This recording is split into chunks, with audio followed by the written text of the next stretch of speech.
এবার ফিলিস্তিনকে রাষ্ট্র হিসেবে স্বীকৃতি দেওয়ার ঘোষণা দিয়েছে অস্ট্রেলিয়া।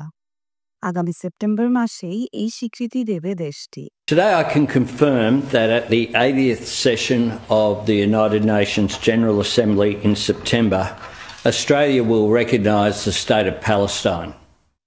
অস্ট্রেলিয়ার প্রধানমন্ত্রী অ্যান্থনি আলবানিজ নিজেই এই ঘোষণা দিয়েছেন।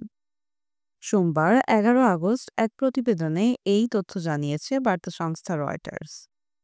প্রধানমন্ত্রী অ্যান্থনি আলবানিজ সোমবার জানিয়েছেন, সেপ্টেম্বর মাসে জাতিসংঘের সাধারণ পরিষদ অধিবেশনে ফিলিস্তিনকে রাষ্ট্র হিসেবে স্বীকৃতি দেবে তার দেশ।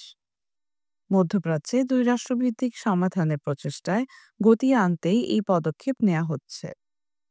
মন্ত্রিসভা বৈঠকের পর এই ঘোষণা দেন আলবানিজ। তিনি বলেন, ফিলিস্তিনি কর্তৃপক্ষের কাছ থেকে কিছু অঙ্গীকার পাওয়ার পরেই স্বীকৃতির সিদ্ধান্ত নেওয়া হয়েছে।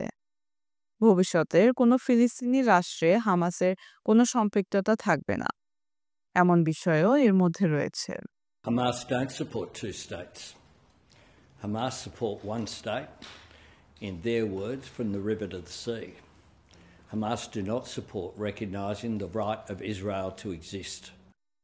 সংবাদ সম্মেলনে আলবানিজ আরও বলেন, দুই রাষ্ট্রভিত্তিক সমাধানই মধ্যপ্রাচ্যে সহিংসতার চক্র ভাঙার এবং গাজায় সংঘাত দুর্ভোগ ও অনাহার বন্ধের জন্য মানবজাতির সবচেয়ে বড় আশা। We will work with the international community to make this right a reality.